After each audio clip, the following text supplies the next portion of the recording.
বাতু cave. Kuala Lumpur শহরের অদূরে এক চুনাপাথরের গুহায় গড়ে ওঠা জনপ্রিয় তীর্থস্থান।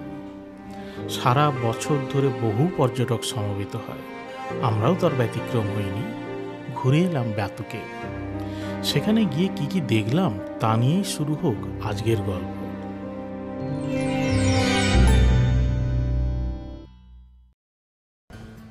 কুয়ালালামপুর সেন্ট্রাল স্টেশন থেকে কেটিএম কমিউটারের ট্রেনে করে পৌঁছালাম এই বাতু কেভ স্টেশনে।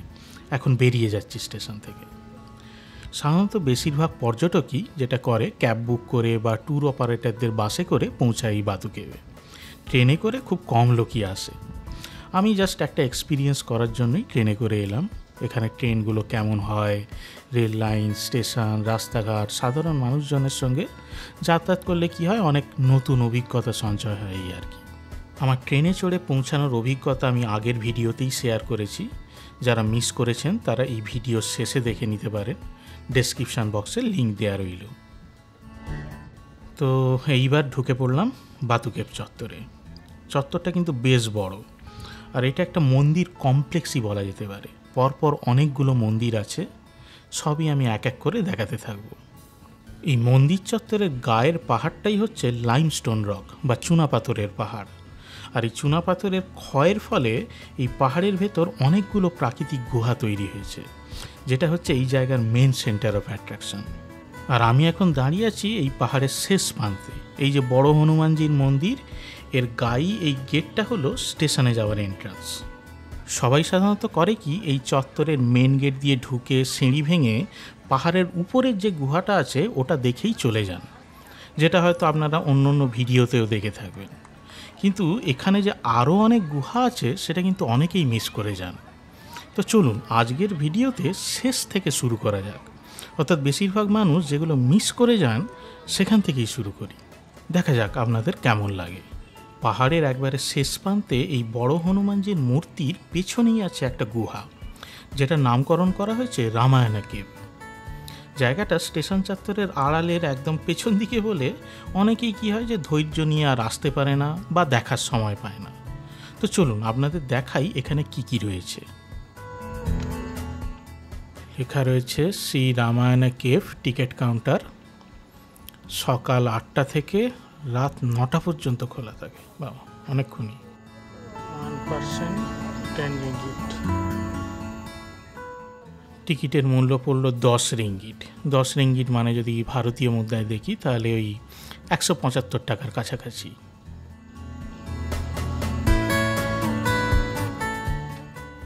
দেখুন এখানের এই ফলকে গীতার উপদেশ লেখা রয়েছে।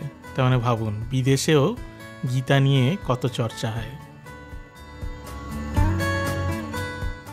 বাহ, সামনের মডেলটা দেখুন কি সুন্দর। সামনে অনেকগুলো ঘোড়া কৃষ্ণের রথকে টেনে নিয়ে যাচ্ছে, আর এই রথের উপর কৃষ্ণ অর্জুনকে গীতার উপদেশ দিচ্ছে, সেটা কিভাবে তুলে ধরা হয়েছে। আর রথের পেছনেই রয়েছে বিষ্ণু মূর্তি।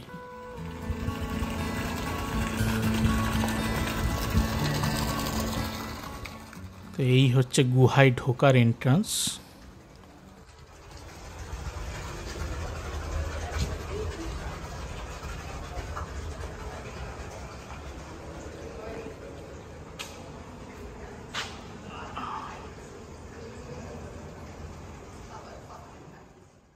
এই গুহাটা কিন্তু প্রাকৃতিকভাবে তৈরি হওয়া গুহা, কোনো মানুষের বানানো নয়। কিন্তু গুহার ভেতরটাকে কি সুন্দর বাঁধিয়ে রংচং করে লাইট দিয়ে কত সুন্দরভাবে সাজানো হয়েছে দেখুন।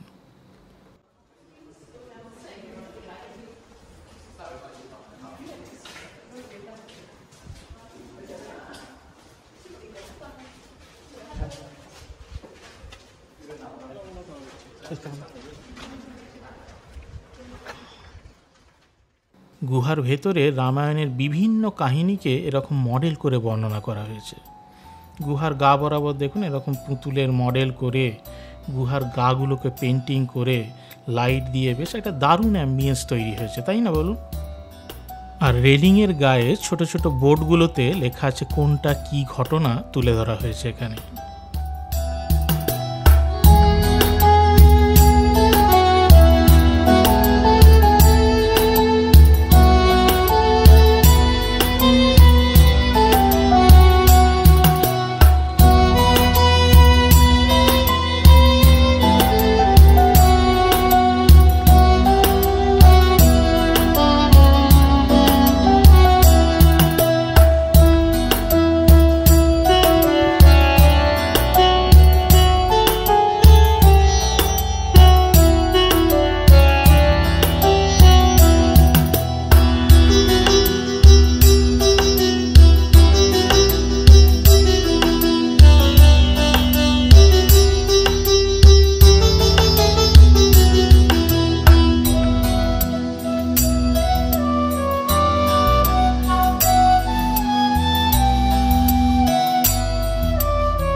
তো এবারে ওঠা যাক মেডিটেশন কেভে, দেখা যাক এর উপরে কি রয়েছে।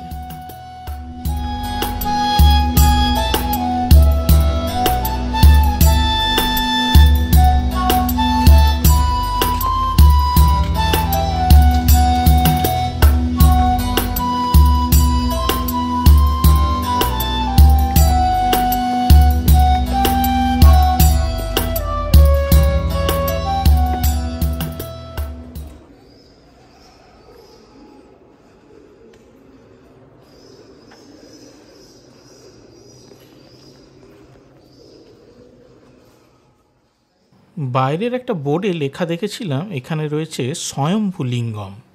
তো এই হচ্ছে সেই স্বয়ম্ভূলিঙ্গ বা নিজে থেকে প্রাকৃতিকভাবে তৈরি হওয়া শিবলিঙ্গ। আসলে এটা হচ্ছে একটা স্ট্যালাগমাইটসের ফরমেশন। চুনাপাথরের গুহায় এই রকম ধরনের স্ট্রাকচার বহু জায়গাতেই হয়ে থাকে, তাদের মধ্যে এটা অনেকটাই ন্যাচারালি শিবলিঙ্গের আকার ধারণ করেছে। আর উপর থেকে দেখুন টপ টপ করে ফোঁটা ফোঁটা জলও পড়ছে একদম শিবলিঙ্গের মাথায়।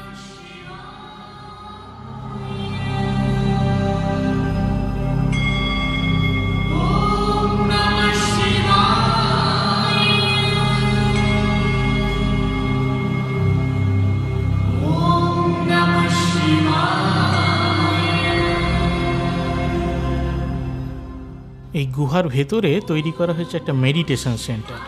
নির্দিষ্ট কিছু সময় প্রোগ্রাম হয়, সেই সময়ে সবাই বসে মেডিটেশন করতে পারে।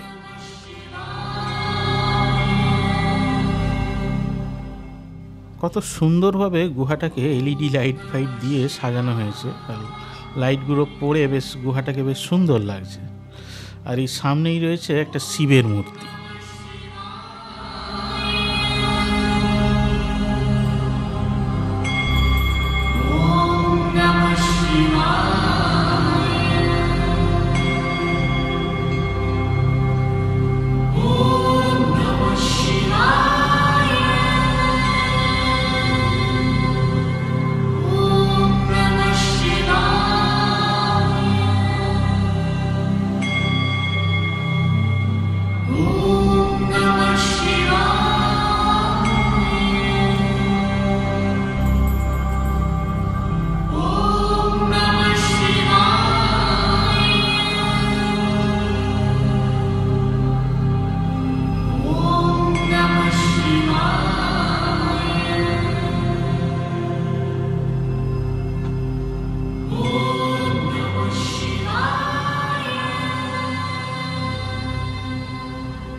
এই হচ্ছে গুহার উপরের প্যাসেজটা থেকে নিচের রামায়ণ কেভটার ছবি।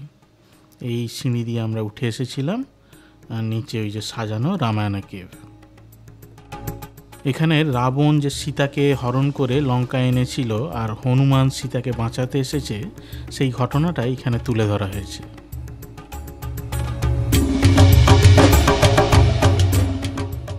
এই হচ্ছে কুম্ভকর্ণ। কুম্ভকর্ণ তো 6 মাস ঘুমায়।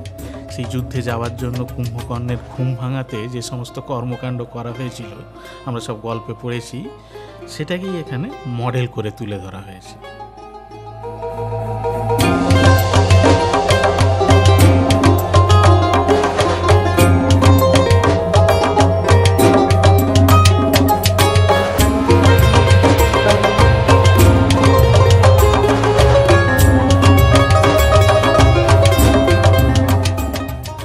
গুহার ভেতরে অনেক সরু সরু প্যাসেজে নেটওয়ার্ক তৈরি হয়েছে।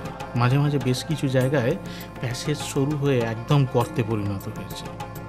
যদিও এইরকম গুহার প্যাসেজ চুনাপাথরের পাহাড়ে খুব কমন জিনিস, তবুও এইসব জায়গায় এক্সপ্লোর করাটা কিন্তু এতটা সোজা নয়। বেশ কিছু জায়গায় ভুলভুলাইয়ার মতো নেটওয়ার্ক তৈরি হয়েছে। আলো দিয়ে সাজানো আছে বলে তাই আমরা অনায়াসেই ঢুকতে পারছি, আদারওয়াইজ কিন্তু সম্ভব হতো না।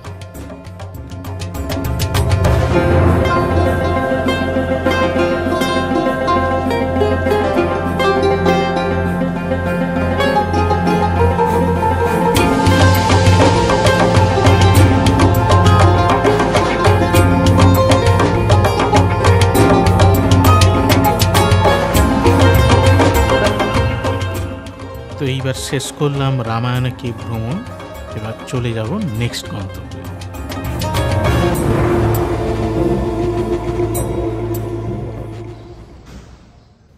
রামায়ণ কেভ থেকে বেরিয়েই খুব কাছেই রয়েছে একটা মন্দির। এখানে লেখা আছে এটা একটা ভেঙ্কটপতি আর আলারমেল মাঙ্গাই সামেধার মন্দির। তো চলুন মন্দিরটা একটু ঘুরে দেখা যাক কি কি আছে।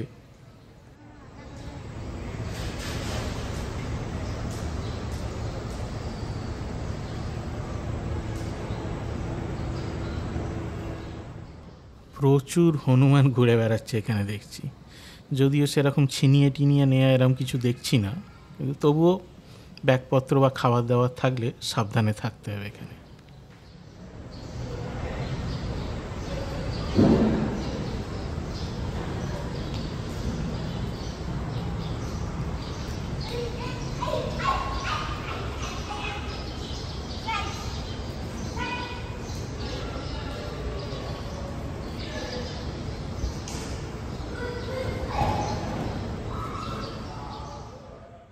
এটা হচ্ছে ভেঙ্কটেশ্বরের মূর্তি।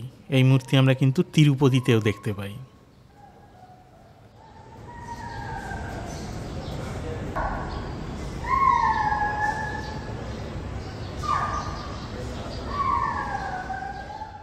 এইটা সম্ভবত মহামারী আম্মানের মূর্তি, শ্রী মহামারী আম্মান দক্ষিণ ভারতে বলে, মানে দুর্গারই একটা রূপ আর কি। তো এবার এগোতে থাকি, মন্দিরটা একবার এক চক্কর পাক খেয়ে ঘুরে নিই, কী কী আছে সব দেখে নেওয়া যাক।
এখানে লেখা আছে শ্রী কারুদান।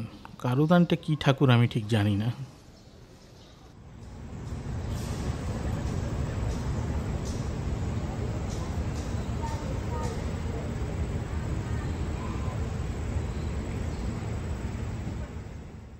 বেশ অনেকক্ষণ ধরেই এই চত্বরটা থেকে একটা ময়ূরের আওয়াজ কোথা থেকে যেন কানে আসছিল, ঠিক বুঝতে পারছিলাম না কোথায়। পরে দেখলাম এইখানে একটা ময়ূর রাখা আছে, এইখানে একটা খাঁচা মতো করা আছে, তাতে অনেক ময়ূর ছাড়া আছে দেখছি।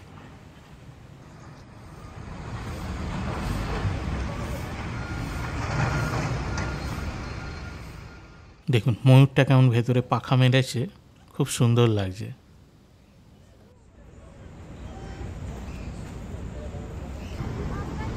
এই ময়ূরের জায়গাটায় কিভাবে ঢোকা যায় সেটার জন্য আস্তে আস্তে এগোতে থাকলাম।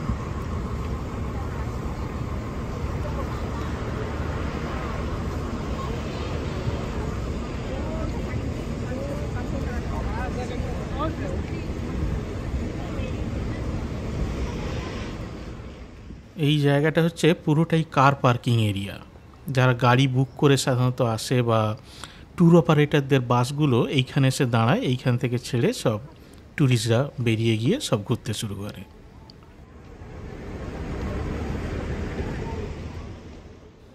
হ্যাঁ, এবার এই জায়গাটা দিয়ে ঢুকতে হয় ওই ময়ূরগুলো দেখার জন্য। এটা হচ্ছে কেভ ভিলা, 5 রিঙ্গিটের একটা টিকিট কেটে এখানে ঢুকতে হয়।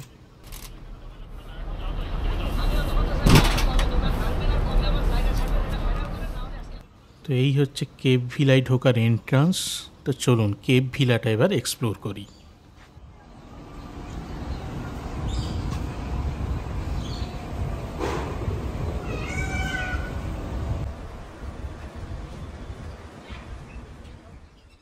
এখানে সেই জুয়ের মতো এত পাখি রেখেছে কেন বুঝলাম না। ও আচ্ছা, এখানে এই পাখিগুলোকে নিয়ে ফটো তোলা যাবে, দিয়ে কিছু পয়সা টয়সা দিতে হয় এখানে, তো রোজগারের একটা রাস্তা আর কি। বাবা, এই জায়গাটায় কত হাঁস মুরগি ছাড়া আছে দেখুন, বাচ্চাদের বেশ ভালো লাগবে এই জায়গাটা। তো এই হচ্ছে সেই খাঁচাটা যেখানে ময়ূরগুলোকে ছাড়া আছে। তো চলুন খাঁচার ভেতরটা একটু দেখাই। বেশ কতগুলো ময়ূর রাখা আছে, আর পাখনাগুলো দেখুন, ফেদারগুলো খুব সুন্দর।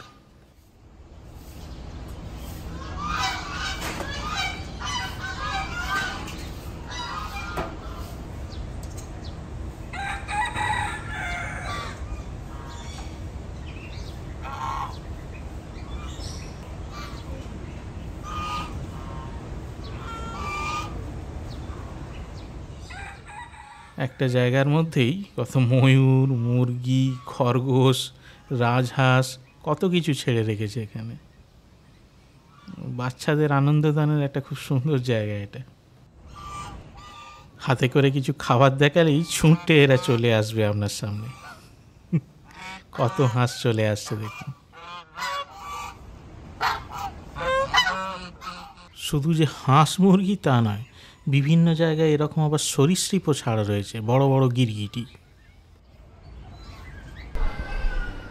এই কেভ ভিলার ভেতরে রয়েছে আরও দুটো গুহার নেটওয়ার্ক, যেটা বলা হচ্ছে ডার্ক কেভের একটা অংশ। এই ডার্ক কেভ হলো এখানে সব থেকে বড় গুহার প্যাসেজ, যেটা নাকি 2 কিলোমিটার লম্বা। এই ডার্ক কেভ কিন্তু বেশ দুর্গম, নাকি প্রচুর বন্য জীবজন্তু আছে, আর ট্রেক করে যেতে হয়। সেই জন্য এটা সাধারণ মানুষের জন্য বন্ধ, যেতে গেলে নাকি স্পেশাল পারমিশন লাগে। তবে এই কেভ নেটওয়ার্কের খুব অল্প দুটো অংশে সাজিয়ে গুছিয়ে আবার সেখানে অনেক দেবদেবী রাখা হয়েছে। আমি এখন এই গুহারই একটা নেটওয়ার্কে প্রবেশ করছি। তো চলুন দেখাই এখানে কি কি রয়েছে।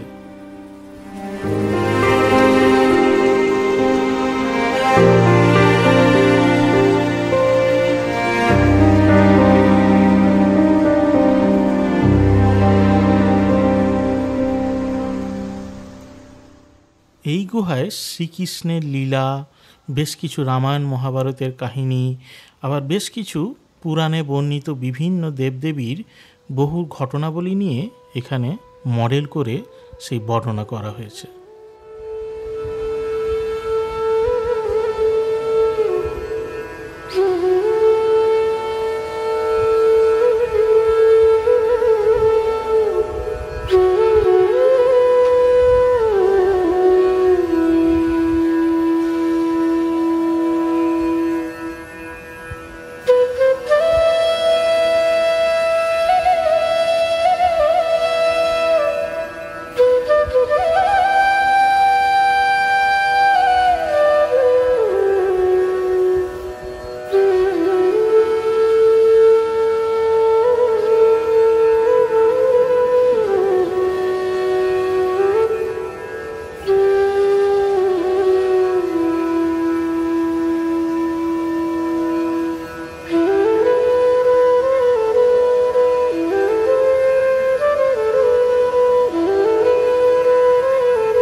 এখানে দুটো গুহার মধ্যে একটা গুহা দেখা শেষ করলাম।